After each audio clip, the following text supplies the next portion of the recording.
नमस्कार विद्यार्थी मित्रों, कनुबेन चौधरी, TNTV सार्वजनिक विद्यालय गोपीपुरा सूरत, कक्षा 10, विषय हिंदी।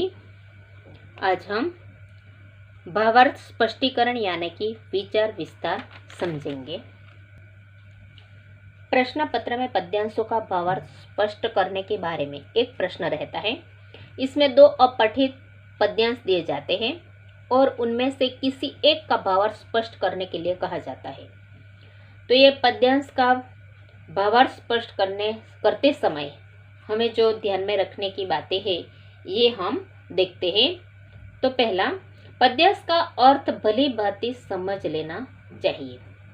दूसरा, पद्यांश का सरल अर्थ और लक्ष्यांश क्रमशः स्पष्ट कीजिए। तीसरा, भावार्थ को स्पष्ट करते समय उचित दृष्टांत या उदाहरण, अवतरण आदि का प्रयोग कीजिए। और अंत में एक दो वाक्य में पंक्ति के तात्पर्य का उल्लेख कीजिए। चौथा, भावार्थ सरल भाषा में लिखना चाहिए, कहीं भी पुनरावर्तन नहीं करना चाहिए। बर्तनी, भाषा शुद्धि, विराम चिन्हों का प्रयोग आदि बातों पर भी ध्यान देना चाहिए। अब हम भावार्थ स्पष्टीकरण यानी कि विचार विस्तार के नमूने देखते हैं। तो यहाँ एक विचार विस्तार हम देखते हैं। ये देखने से आप लोगों को समझ में आ जाएगा।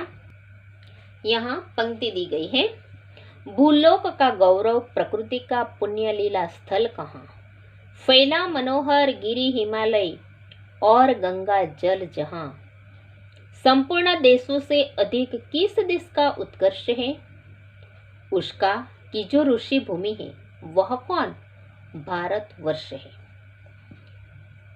तो इसका भावार्थ हम देखते हैं। कवि के हृदय में अपने देश के प्रति अत्यंत प्रेम और सम्मान का भाव है। अपने देश के गौरवमय अतीत की याद दिलाते हुए वह कहता है कि भारतवर्ष एक ऐसा देश है जिस पर सारी वसुंधरा गर्व करती है। प्रकृति के रमणीय दृश्य देखकर मन में निर्मल भाव जागृत होते हैं। अपनी ऊंचाई के लिए विश्व प्रसिद्ध हिमालय पर्वत इस देश के उत्तर में फैला हुआ है। नदियों में सर्वोत्तम गंगा की पवित्र जलधारा इस देश में बहती है। आज तक के इतिहास को देखा जाए तो सभ्यता और संस्कृति का सर्वोच्च उत्कर्ष इस देश में ही हुआ है। यह ऋषियों के तप और ज्ञान की भूमि है। विश्व का अन्य कोई भी देश श्रेष्ठता में भारतवर्ष की बराबरी नहीं कर सकता। इस तरह से हम पंक्ति का भावार्थ स्पष्ट कर सकते हैं। दूसरा पद्यांश हम देखते हैं, नीच नीचाई नहीं तजे, सज्जन हूँ के संग, तुलसी चंदन बीपट बसी, बीनु विष भय न भुजंग। यहाँ यह समझाया गया है कि प्रत्येक व्यक्ति का अपना एक मूल स्वभाव होता है। वह कहीं भी रहे अपने उस स्वभाव का परिचय दिए बिना नहीं रहता। दुष्ट व्यक्ति अपनी दुष्टता कभी नहीं छोड़ सकता। वह सज्जन के साथ रहे तो भी सज्जन नहीं बन सकता। वन में विषधारी सांप चंदन के वृक्ष से लिपटे रहते हैं, फिर भी वे अपने विष का त्याग नहीं कर सकते। साधारणतः माना जाता है कि संग का असर पड़ता है, परंतु यह संपूर्ण सत्य नहीं है। दुष्ट, झूठे, बेईमान और चोर व्यक्ति सत्पुरुषों के साथ रहकर भी अपने दुर्गुणों से छुटकारा नहीं पाते। इसलिए चोर को पुजारी बना दिया जाए तो मंदिर में भी वह चोरी करना नहीं भूलेगा।